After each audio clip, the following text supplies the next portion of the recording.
కీర్తనల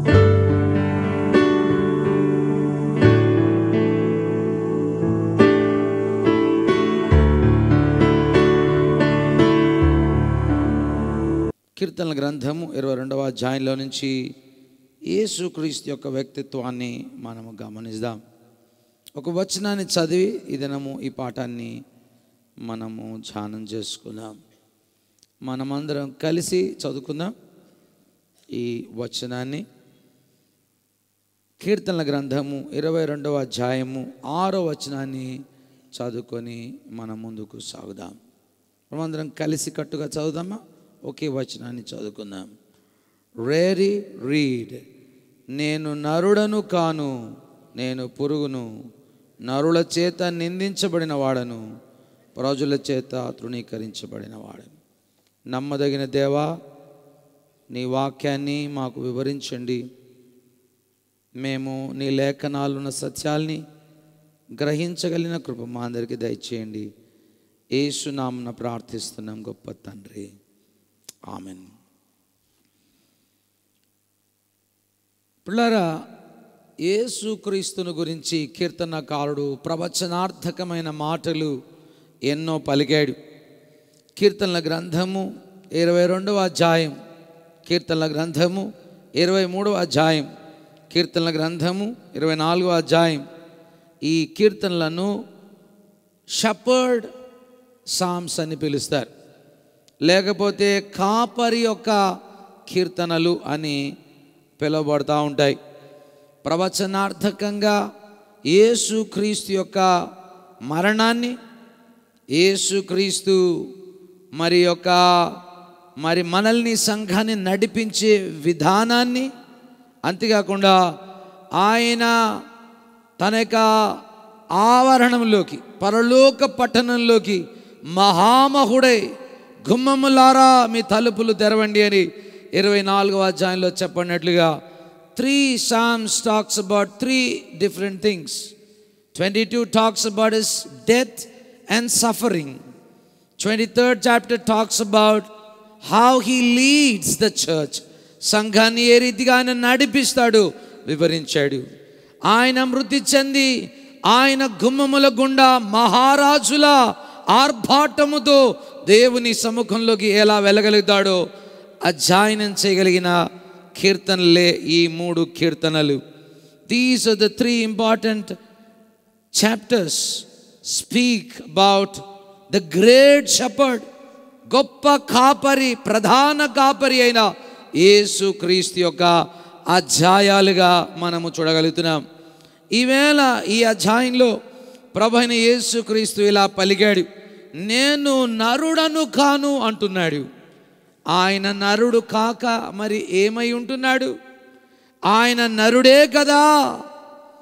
ఆయన నరుడు కాక ఆయన ఏమై ఉంటున్నాడు అన్న విషయాల్ని మనము జ్ఞాపకం చేసుకోవాలి. కనుక పిల్లరా, మనము జ్ఞాపకము చేసుకోవాలి, యేసుక్రీస్తు నరుడు కాక ఆయన ఇంకేమై ఉంటున్నాడు? ఆయన మనిషి కాకుండా ఇంకేమై ఉంటున్నాడు? యేసు ప్రభు అంటున్నాడు, నేను నరుడను కాను, నేను పురుగును. Why Jesus calls himself as a worm, ఒక పురుగును అని ఎందుకు చెబుతున్నాడు? పిల్లారా, యేసుక్రీస్తు యొక్క బోధ చాలా మరి ఎంతో గణనీయమైన బోధ. Is a great teacher, is a great expounder. He is a teacher from heaven. పరలోకం నుంచి దిగి వచ్చిన ఒక బోధకుడు ఆయన.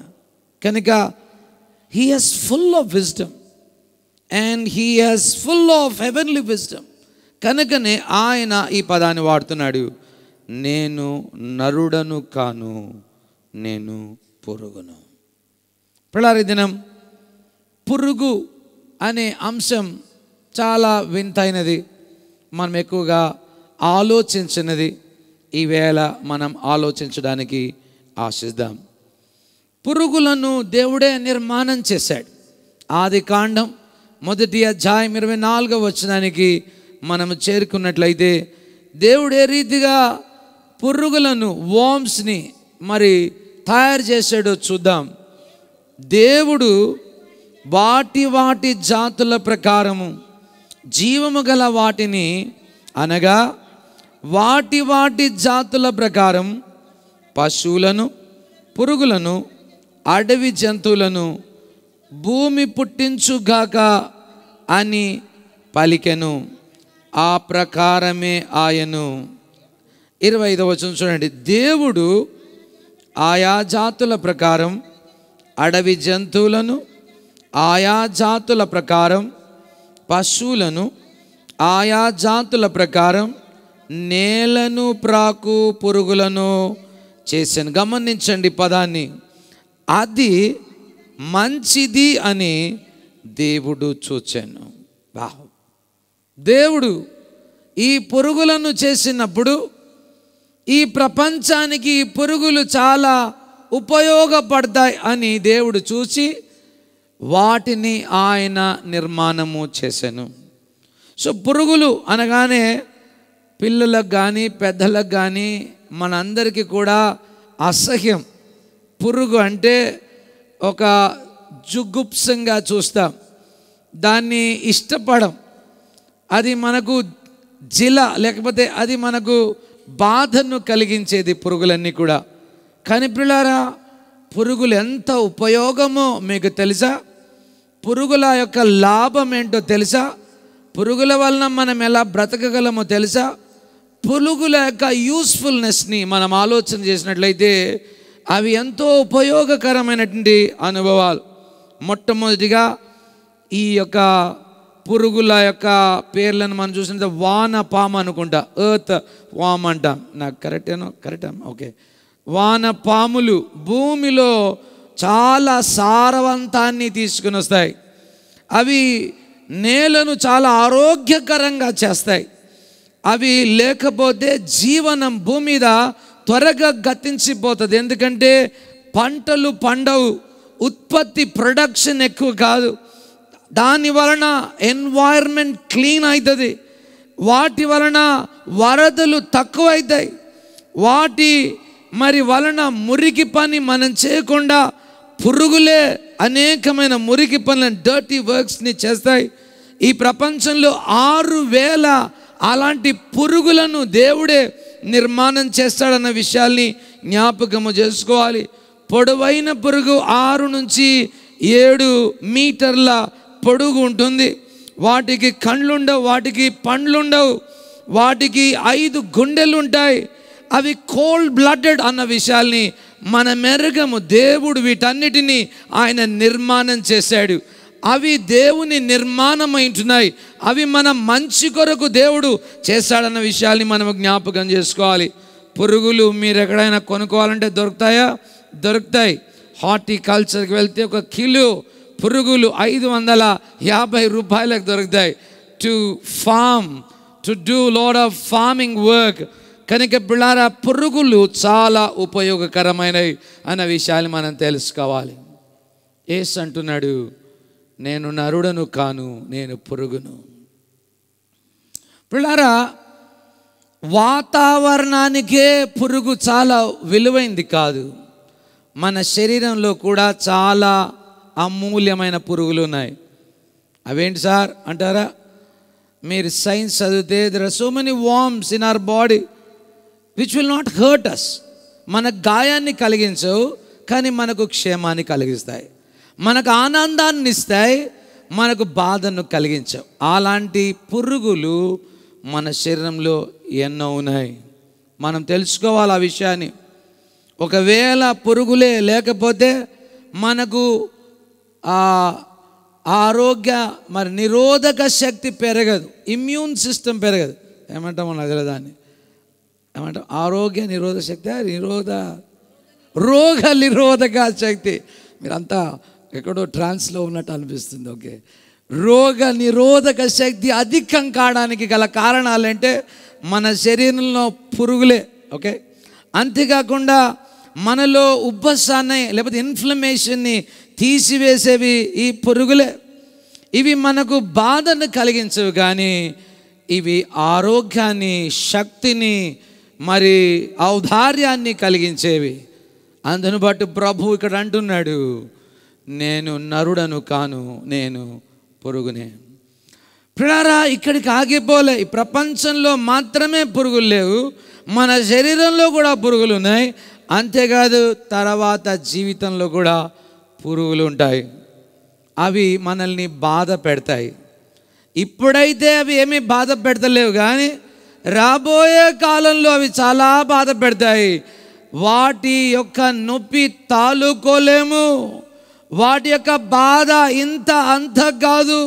అవి ఎంతో భయంకరమైనటువంటి మరి పురుగులుగా ఉంటాయి. కనుక in another world, when you pass out of this life, ఈ జీవితంలో నుంచి ఆవలికి వెళ్ళిన తర్వాత ఉండే పురుగులు కూడా ఉన్నాయి.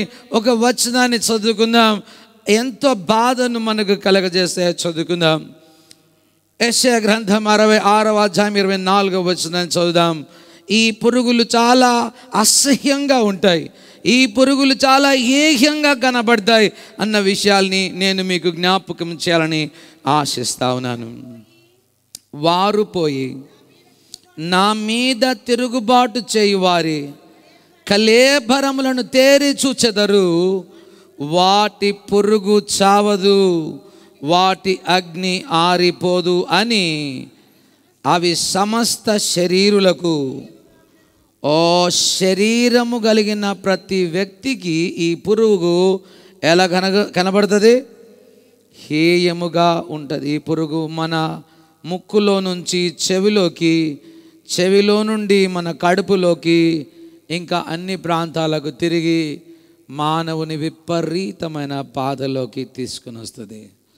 కనుక ఈ పురుగులు ఎలా ఈ వాతావరణానికి ఉపయోగపడ్డాయో, మన శరీరానికి ఎలాగూ లాభకరమో, ఆవలి కాలంలో ఎంత నష్టాన్ని కలిగిస్తాయో 3 అంశాల్ని మీకు జ్ఞాపకం చేస్తూ ప్రభు అన్న మాట దగ్గరికి మిమ్మల్ని తీసుకుని వస్తున్నాను. నేను నరుడను కాను, నేను పురుగును. ప్రభు అయిన యేసుక్రీస్తు పలికిన ఈ మాట, ఆయన సిలువలో వేలాడుతూ పలికిన మాట.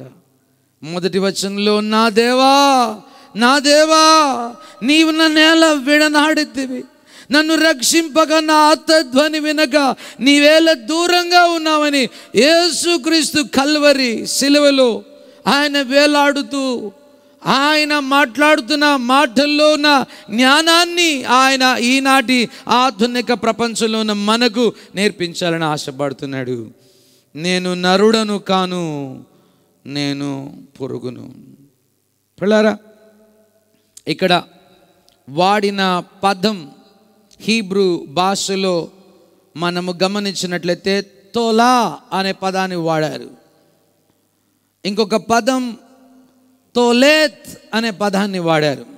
ఈ 2 పదాల యొక్క మీనింగ్ ఏంటంటే, ఆల్మోస్ట్ ఇవి కృత నిబంధనలో 43 సార్లు రాయబడినటువంటి పదం.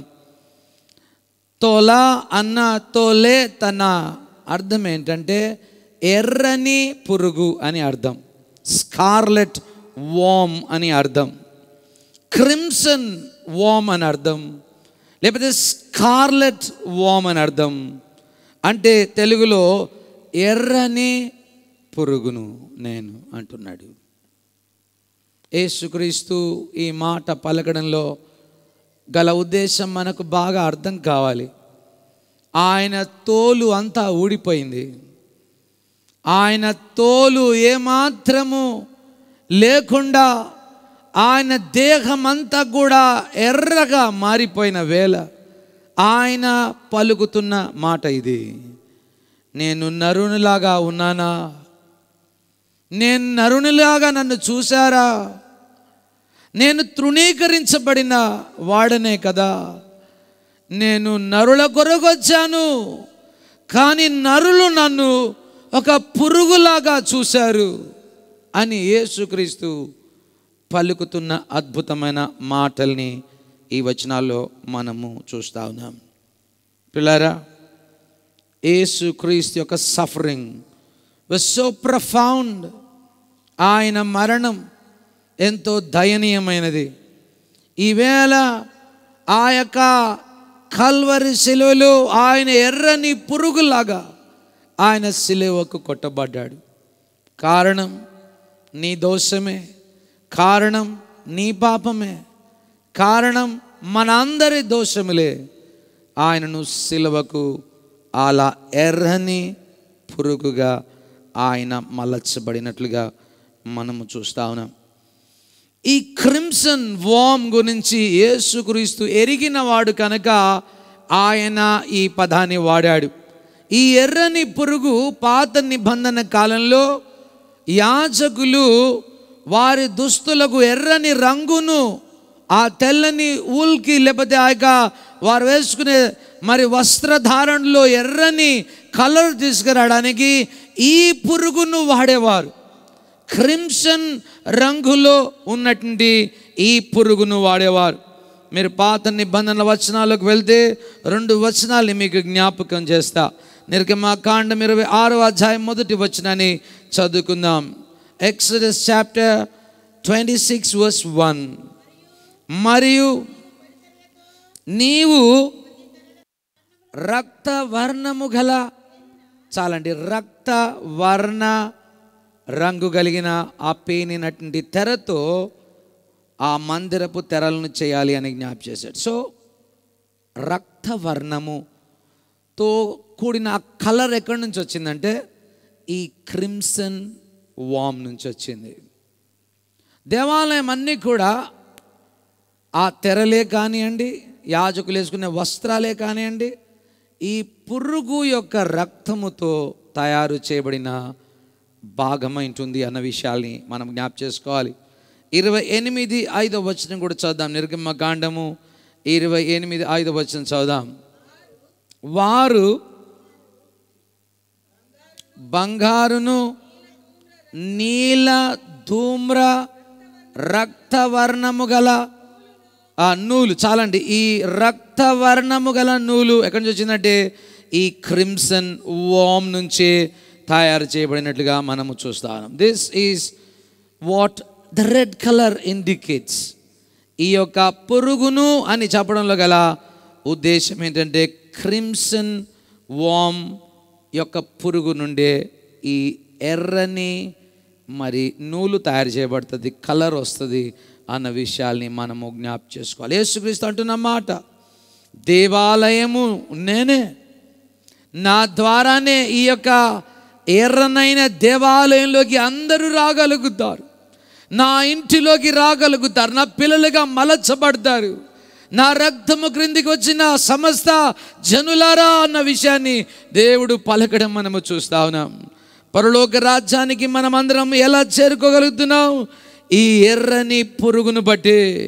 ఈ యొక్క ఎర్రని పురుగు మన నిత్య రాజ్యంలోకి నడిపించగలిగినటువంటి పురుగని, ఈ ఎర్రని రంగు ద్వారానే మనమందరము దేవాలయములోకి రాగలుగుతున్నామనే విషయాన్ని ప్రభు మనకు జ్ఞాపకము చేస్తా ఉన్నాడు. ప్రకటన గ్రంథంలోకి రండి, 5వ అధ్యాయంలోకి మనం వచ్చినట్లయితే అక్కడ ఈ మాటల్ని మనము చూడగలుగుతాం. ప్రకటన గ్రంథము 5వ అధ్యాయంలోకి వచ్చినట్లయితే ఆయన రక్తము ద్వారా మనల్ని ఆయన విమోచించాడు. ఆయన ఆయా జాతులైనటువంటి మనందరినీ కూడా ఆయన రక్తము ద్వారా విమోచించాడు. 9-10 వచనాల్ని చదువుదాం.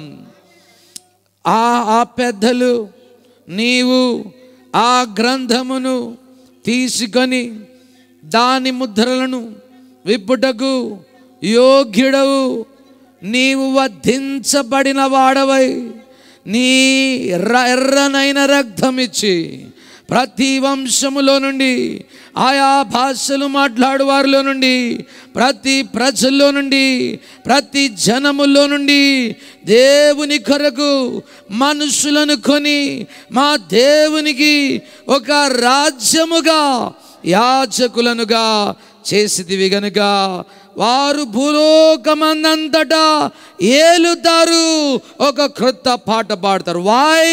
Because of this crimson worm. ఈ పురుగు ఆనాడు తెరలను ఎర్రగా చేసి దేవాలయపు యాజకులకు దుస్తులను ఎర్రంధనంలోకి నడిపించిన అమోఘమైనటువంటి ఈ పురుగును నేనే అన్న విషయాల్ని ప్రభు స్పష్టంగా మనకు జ్ఞాపకం చేస్తున్నాడు. ఈ దినం ప్రియ సంఘమా, మీలో ఎవరైనా ఈ ఎర్రని రక్తం క్రిందికి ఇంకా రాకపోతే, యేసు రక్తము క్రిందికి మీరు ఇంకా రాకపోతే, ఈవేళ ప్రభువైన యేసు క్రీస్తు పిలుస్తున్నాడు, నా ప్రజలారా రండి, నా రక్తములోకి రండి, మిమ్మల్ని హిమమంత తెల్లగా చేస్తా. నా రక్తపు మడుగుల్లోకి రండి, మిమ్మల్ని హిమమంత తెల్లగా మలిచే దేవుడను నేనే సెలవిస్తా ఉన్నాడు. యెషయా గ్రంథము 1వ అధ్యాయము 18వ వచనాన్ని చదువుకుందాం. Isaiah chapter 1 verse 18. యెహోవా ఇలాగు సెలవిస్తున్నాడు, రండి, ఎందుకు దూరంగా ఉంటారు? ఈ ఎర్రని పురుగును చేరండి. ఈయన ద్వారానే మీకు దేవుని రాజ్యంలోకి ప్రవేశం కలుగుతుంది. ఈ ఎర్రదనమైన రక్తము ద్వారా మీరు విమోచనలోకి రాగలుగుతారు అంటున్నాడు. రండి, మన వివాదము తీర్చుకుందాం. మన పాపములు రక్తము వలె, మీ పాపములు రక్తము వలె ఎర్రనిగా ఉన్నప్పటికీ అవి హిమమంతగా తెల్లబడును.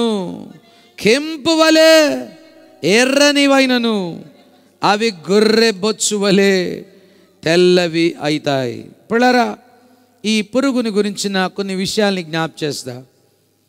యేసుక్రీస్తు ఊరికనే పురుగును అని చెప్పలేదు, దాంట్లో గొప్ప సారం ఉంది. జాగ్రత్తగా వినండి. ఈ పురుగు, ఈ ఎర్రనైన క్రిమ్సన్ పురుగు ఒకటేసారి పిల్లల్ని కంటది, తర్వాత చనిపోతుంది. దాని తర్వాత తెల్లగా హిమమంతగా తెల్లని పురుగుగా మారుతుంది. This is what Jesus is trying to teach. ఏం చేస్తుంది సార్ అని మీరు అడుగుతారా?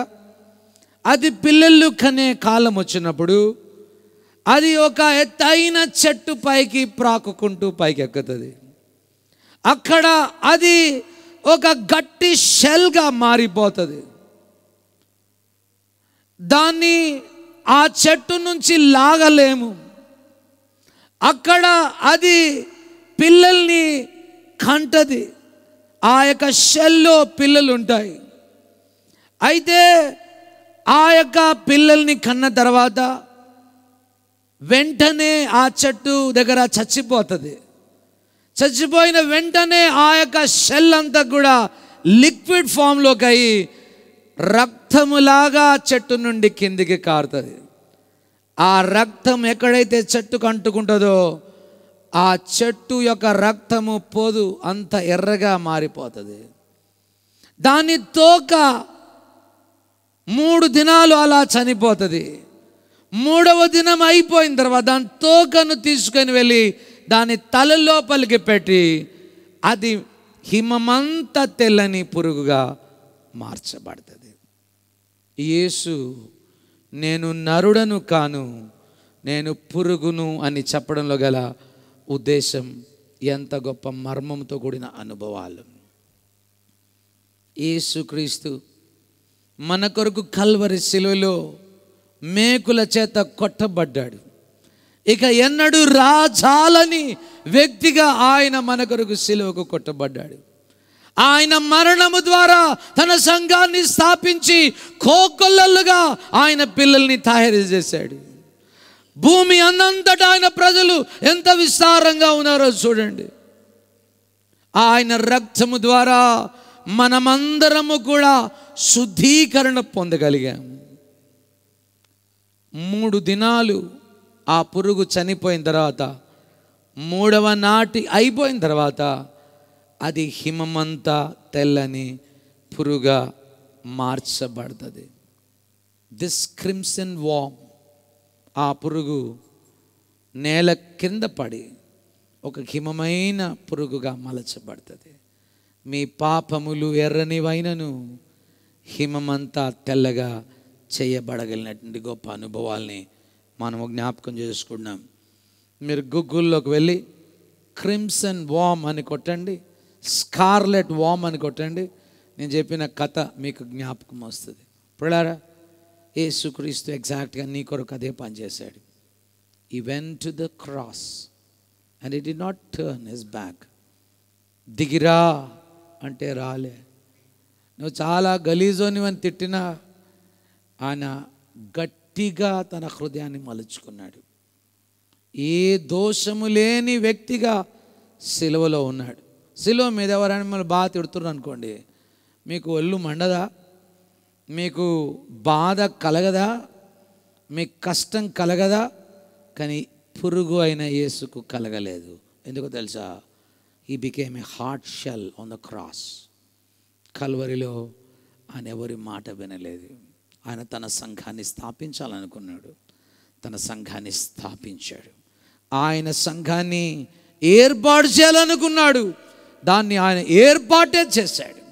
ఆయన తలంపులలో కూడా ఏ దోషము కల్వరి సిలువలో ఆయన లాస్ట్ మినిట్లో కూడా he did not thought a bad thought about anybody else. వీరేమీ చేయుచున్నారో వీరెరుగరు గనక వీరిని క్షమించు అని చెప్పిన ప్రభు పురుగు కాకపోతే మరి ఇంకేంటి? ప్రవచనార్థకంగా దావీదు అంటున్న మాట, నేను నరుడను కాను, నేను పురుగును. పిల్లారా, ఈవేళ దేవుని పిల్లలంగా మనం గుర్తు చేసుకోవాలి, దేవునికి నీవంటే ఎంత ఇష్టమో. నిన్ను రక్షించడానికి ఆయన ఒక తలంపుల్లో కూడా తప్పు చేయలేదని, ఆలోచనలో కూడా తప్పు చేయలేదని, ఆయన వైఖరిలో కూడా తప్పు లేదని, ఆయనలో పాపమే లేదు, ఆయన పాప రహితుడుగా ఆయన కల్వరి సిలువలో ఉండి మనందరి కొరకు ఆయన ఎంత గొప్ప ప్రేమను వ్యక్తపరిచాడు గమనించండి. 1 John chapter 3 verse 16 చదువుదాం. He was willing to be nailed on the cross to save us and to redeem us and bring us into his kingdom. మొదటి యోహాను రాసిన పత్రిక 3వ అధ్యాయం 16వ వచనం చదువుకుందాం. ఆయన మన నిమిత్తం, గమనించండి, మన నిమిత్తం తన ప్రాణమును పెట్టెను గనుక ఎందువలన ప్రేమ ఎట్టిది అని తెలుసుకొనుచున్న పిల్లారా, ఆ స్కార్లెట్ వామ్ పురుగు చనిపోయినప్పుడు పిల్లలను గురించి ఆలోచన చేసింది కానీ తనను గురించి ఆలోచన చేయలేదు. మన గురించే ఆలోచన చేశాడు కానీ ఆయన తనను గురించి ఆలోచన చేయలేదు. ఎవరైనా నన్ను వెంబడించాలని ఆశపడితే వారు తమను తాము ఉపేక్షించుకోవాలి, తమను తాము మరచిపోవాలి, తమను తాము విడిచిపెట్టాలి.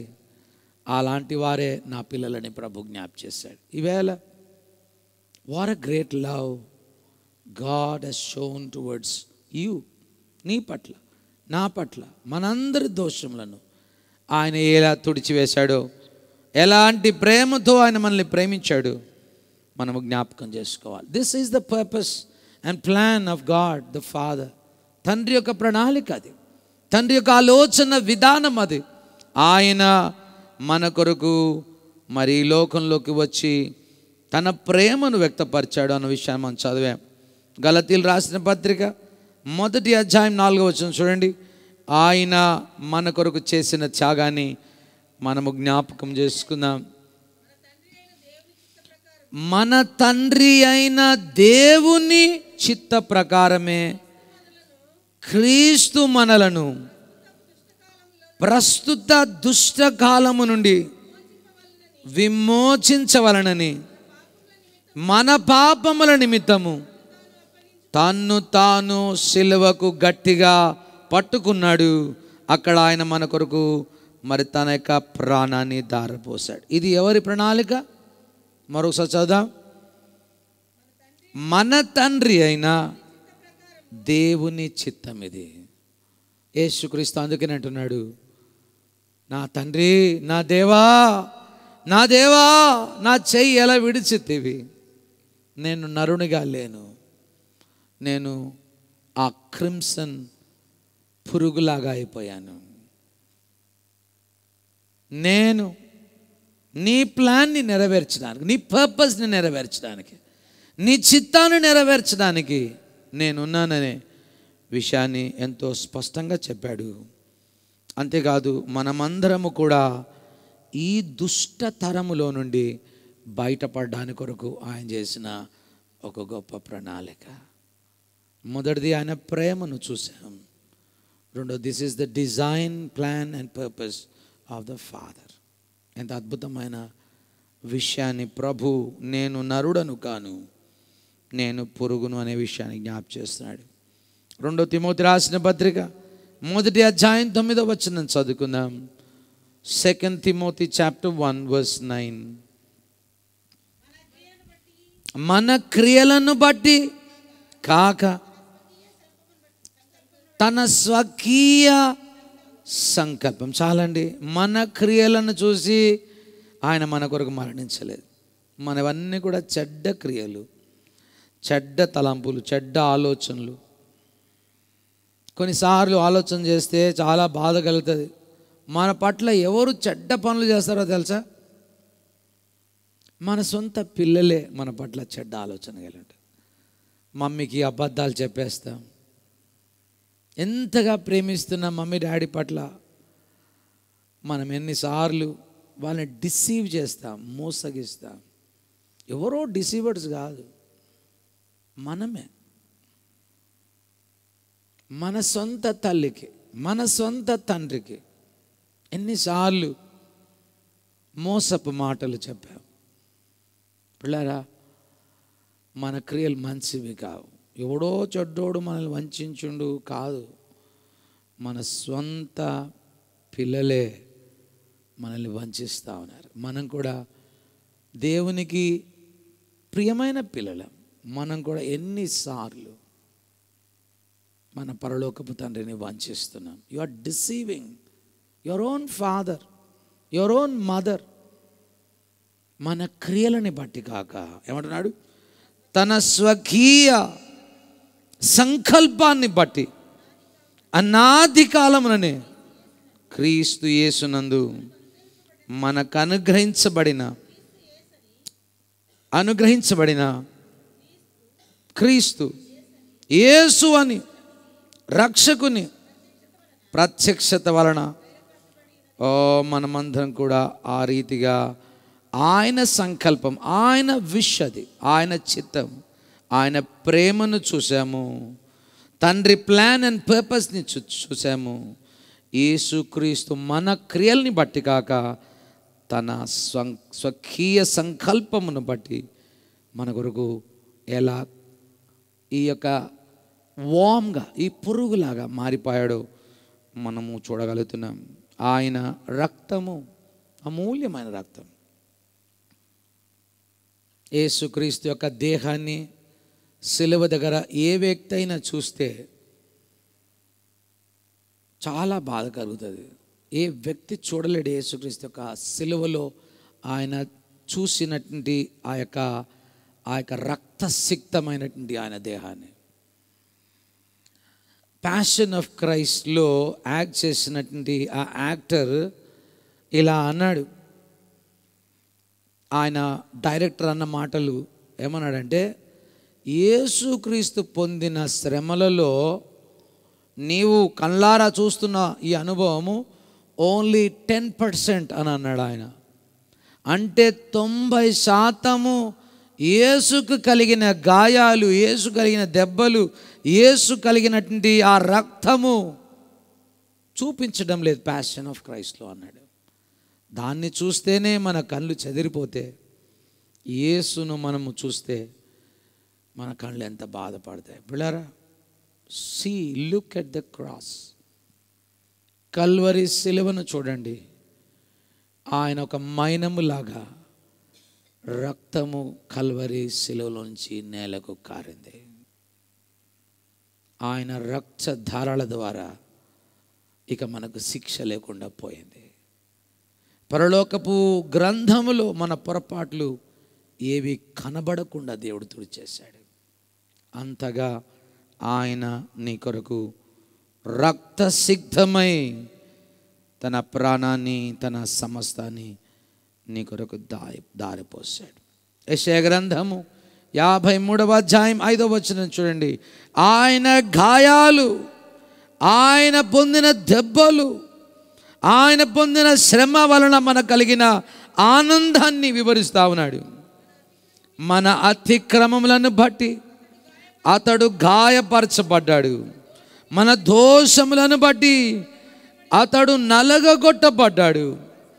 మనకు సమాధానము కలగడానికి అతనికి శిక్ష పడ్డది.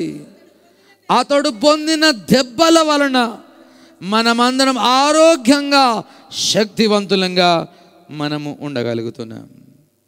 నేను నరుడను కాను, నేను పురుగును, నరుల చేత నిరాకరించబడిన వాడను, ప్రజల చేత తృణీకరించబడిన వాడను. పిల్లారా, రెండో భాగాన్ని చూడండి. ఈనాడు లోకం యేసుక్రీస్తుని అంగీకరించడం లేదు. 3 మేకులు పిక్కొల్లేడా అంటాడు ఒకడు, ఇంకొకడు శిలువ మించి దిగరాలేడా అంటాడు. యేసును గురించి ఎన్నో హీనమైన మాటలు పలుకుతా ఉన్నారు. రెండో భాగం, నేను నరుల చేత నిందించబడిన వాడను, ప్రజల చేత తృణీకరించబడిన వాడు. 3 important things in 6th verse. Number 1, he says, నేను నరుడనుగా లేక ఒక పురుగు వంటి వాడనయ్యాను. నరులు నన్ను నిందించడానికి సిద్ధపడ్డారు, ప్రజలు నన్ను తృణీకరించడానికి సిద్ధపడ్డాడు. ఈ 3 కోవల్లో నీవు ఏ కోవను అంగీకరిస్తున్నావో నాకు తెలియదు. యేసు అంటున్నాడు, నేను క్రిస్టల్ వామ్గా నీవు అంగీకరించు, నీ పాపములు ఎర్రనివైనను హిమమంతా తెల్లగా చేస్తా. లోకంలో ఆయన నిందించేవారు ఉన్నారు, వారి వెంట వెళ్తున్నావా? ఏమో సార్ నేను నమ్మను సార్ అంటారా? ఆయన నేను కళ్ళారా చూస్తేనే కానీ నమ్మను అంటారా? పోయిన వారం నేర్చుకున్న పునరుద్ధాన బలాన్ని గురించి. ప్రజల చేత తృణీకరించే గుంపులో నీవు ఉంటున్నావా? యేసు చెంతకురా, ఆయన ఒక్కడే ఈ లోకంలో నీకు మార్గాన్ని చూపించగలిగినవాడు. అపోస్తులు రాసిన కార్యం 4వ అధ్యాయం 12వ వచనంలో పేతురు అపోస్తులు పలికిన ఒక అద్భుతమైన మాటను చదువుకొని మనం ముగించుకుందాం. Acts chapter 4 verse 12. మరి ఎవని వలన రక్షణ లేదు, ఇదిగో ఎర్రనైన పురుగు వలననే రక్షణ కలుగుతుంది. ఏమంట? ఎవరి వలన రక్షణ కలగదు? ఈ నామము వలననే మనమందరము కూడా రక్షణ పొందవలను. కానీ ఆకాశము క్రింద ఇయ్యబడిన ఏ నామమున రక్షణ పొందలేము అన్న విషయాన్ని దేవుని వాక్యం మనం చూస్తాం. కనుక పిల్లారా, there is no other name on earth that you may be saved. నీవు రక్షణ పొందడానికి ఏ నామం లేదు. యేసు అనే గొప్ప నామము చెంతకు వస్తావా? ఆయన నిన్ను పిలుస్తున్నాడు. సార్, మేము గుడికి వస్తున్నాం, మేము యేసుప్రభు పిల్లలమే కదా? కాదు. మేము పాటలు పాడుతున్నాం, మేము యేసుప్రభు పిల్లలమే కదా? కాదు. మేము చందాలు వేస్తున్నాం, యేసుప్రభు పిల్లలమే కదా? కాదు. పిల్లారా, మరి ఎవరు యేసుప్రభు పిల్లలు? ఆయన రక్తము చేత కడగబడిన వారు మాత్రమే ఆయన పిల్లలు. ఆయన నామాన్ని అంగీకరించి ఆయన మాటల ప్రకారంగా జీవించేవారు మాత్రమే ఆయన పిల్లలు. తగిన వారు కారా? కాదు. ప్రభు అన్నాడు, ప్రభువా ప్రభువా అని నన్ను ఎందుకు పిలుస్తారు? నా చిత్తం ఏంటో మీరు చూడరు, నా తలంపులు ఏంటో మీరు గమనించరు, నా విధానాన్ని మీరు తెలుసుకోరు. మీ ధోరణిలో మీరు జీవిస్తూ ఉన్నారు. అలా జీవిస్తే పిల్లరా, there is no salvation. Salvation only comes under the blood of Jesus Christ. యేసు రక్షణ ద్వారానే మన గొప్ప రక్షణ కలుగుతుంది. ఆయన నామముననే మనకు రక్షణ ఉంది. ఆయన రక్తంలోనే మనమందరం కూడా రక్షింపబడతాం. ఈవేళ మీరు రక్షింపబడండి, రక్షింపబడండి, రక్షింపబడండి అని ఆయన పిలవాడు. పిల్లారా, ఆయన మనల్ని కోరేది ఒకటే. He commands that everybody should repent. ప్రతి వ్యక్తి మార్పు చెందాలి అని కోరుతున్నాడు. నాకు మార్పు రావటం లేదు సార్ అంటారా? మోకరించు, అడుగు, ప్రభా నేను మారలేకపోతున్నా, నా మనసు మారతలేదు.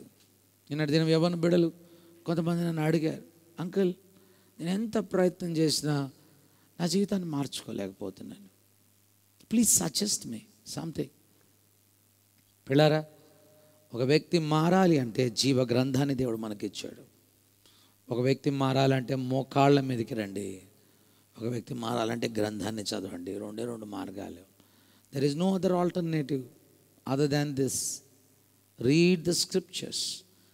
నీ వాక్యాన్ని నా హృదయంలో దాచుకున్నట్లయితే నేను పాపము చేయకుందును. మొదటిది. రెండవది, ప్రభు సముఖంలో సిన్సియర్గా నేను మారలేకపోతున్నాను ప్రభువా, నన్ను మార్చు అని అడగండి. ఆయన తప్పకుండా నిన్ను మారుస్తాడు. నన్ను మార్చిన దేవుడు, శిలువలో దొంగను మార్చిన దేవుడు, వేశ్యలను మార్చిన దేవుడు ఈరోజు నిన్ను కూడా మారుస్తాడు. ఒక్క మాట చదువుకొని మనం ముగించుకుందాం. పోయిన వారం చదువుకున్నాం అపోస్తలులు రాసిన కార్యం 17వ అధ్యాయంలో 36వ వచనాన్ని మనం చదువుకున్నాం. ఒకరోజు మనమందరం కూడా అక్కడికి వెళ్తాం. ఆయన మనల్ని అందరినీ కూడా తప్పకుండా ప్రశ్నిస్తాడు. ఆ ప్రశ్నలోకి రాకముందే మన జీవితాన్ని మార్చుకోవాలి. 30వ అధ్యాయం 30వ వచనం 31వ వచనాన్ని చదువుదాం.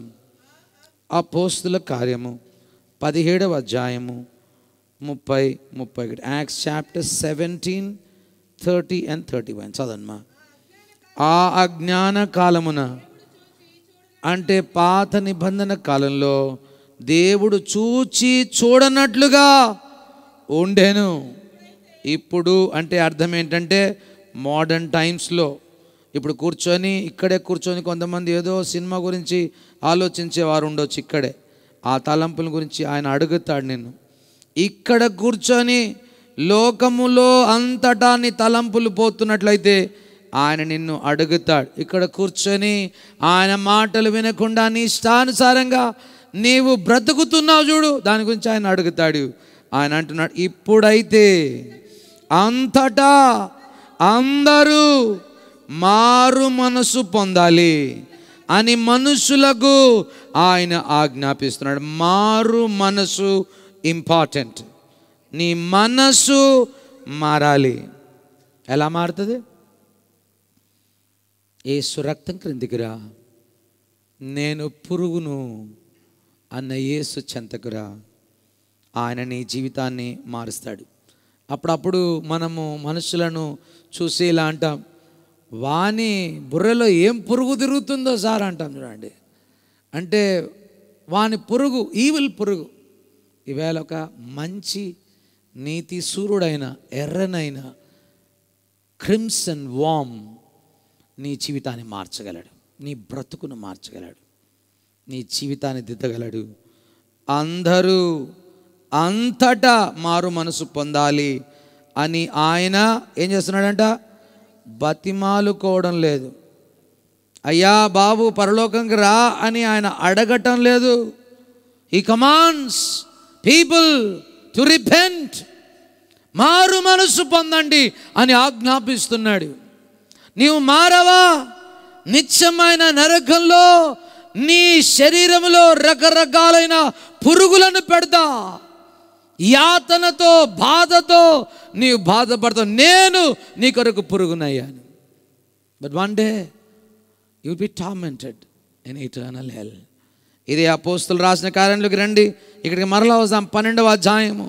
ఒక వ్యక్తి దేవుణ్ణి గౌరవించలే, ఒక వ్యక్తి దేవుణ్ణి మహిమపరచలే. దేవుడు ఏం చేశాడో చూడండి. నరకంలో ఉండాల్సిన పురుగులు ఇక్కడే వాని జీవితంలోకి తీసుకొచ్చాయి.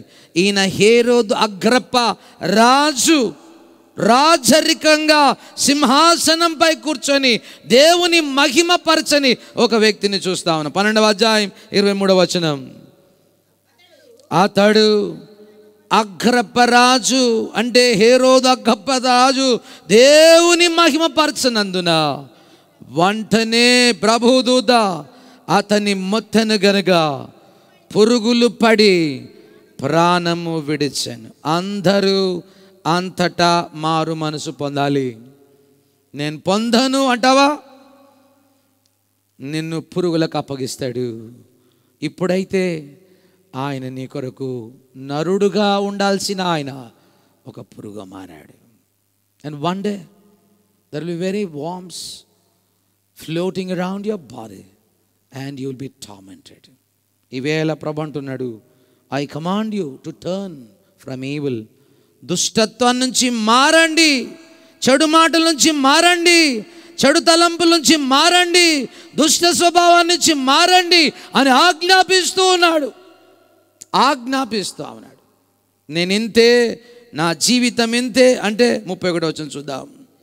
ఎందుకనగా తాను నియమించిన మనుష్యుని చేత నీవు నేను మనమందరం ఏమనుసరించాలి? నీతిని అనుసరించి భూలోకానికి తీర్పు తీర్చబోయే ఒక దినము నిర్ణయించి ఉన్నాడు. Already the judgement day is fixed.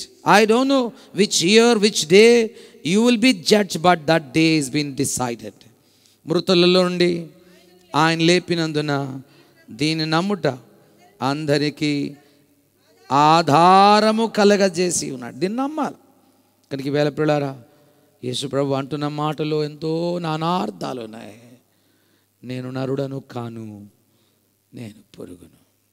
నరుల చేత నిరాకరించబడినవాడు, నరుల చేత తృణీకరించబడినాను. రాత్రి నీవు ఆయన తృణీకరిస్తావా? ఎర్రనైన ఈ పురుగును ఆయన రక్తాన్ని ఆస్వాదించి జీవం కలిగి ఆయన సంఘంలో బ్రతుకుతావా? 2 things are left to us.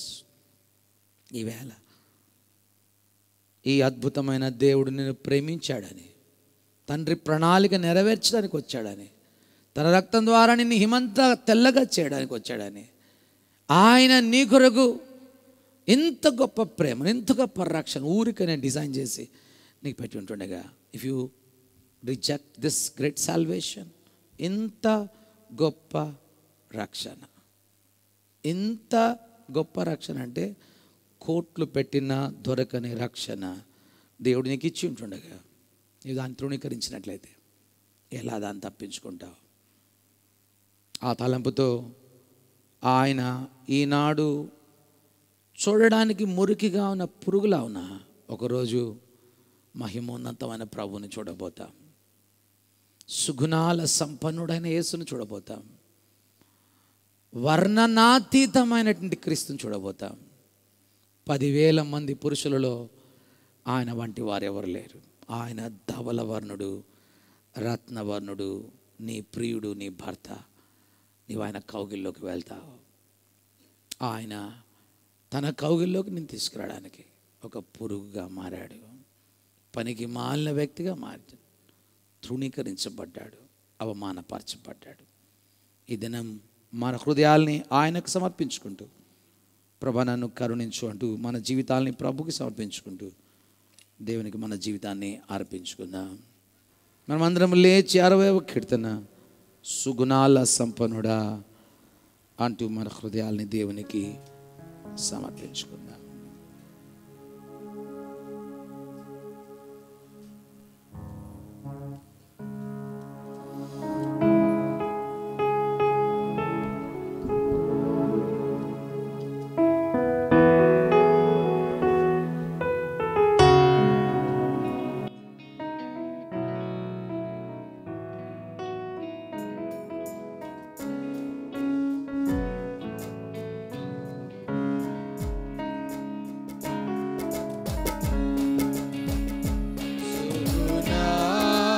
సంపన్నుడా స్తుతిగానాల వారసుడా జీవింతును నిత్యము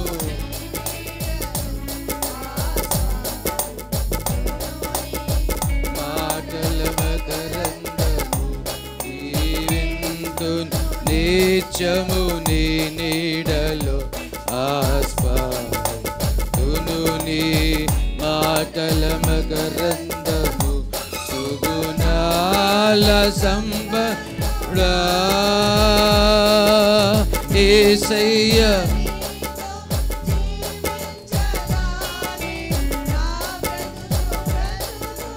మారేనులే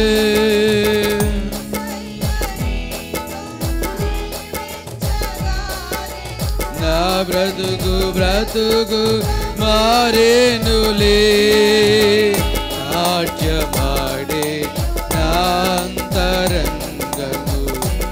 ఇది రక్షణానందవా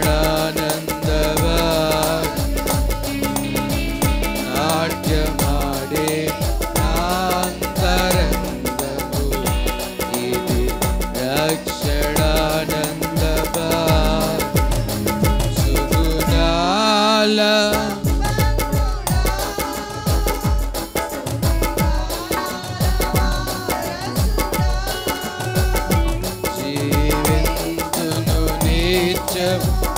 నీడలో ఆస్వాదును నీ మాటల మకరందము సుగుణుంతును నిత్యము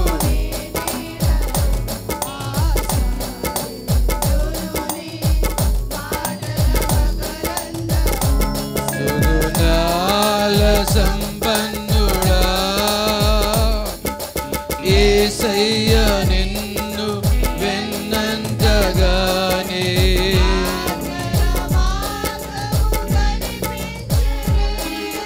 యేసయ్య నిన్ను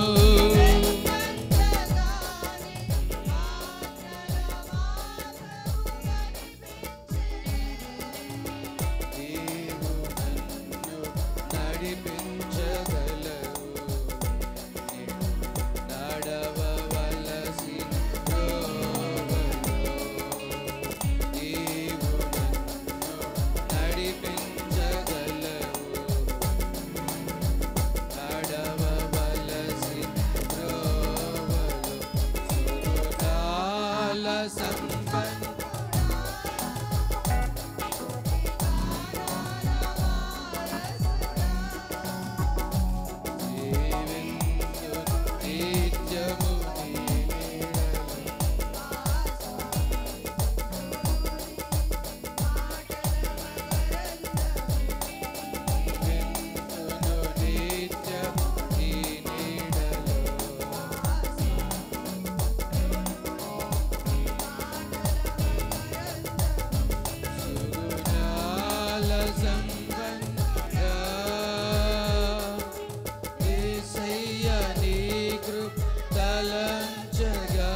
సుగుణాల సంపన్నుడా, అందరూ నీ అందాన్ని చూసి పరిశుద్ధుడు పరిశుద్ధుడు పరిశుద్ధుడని 24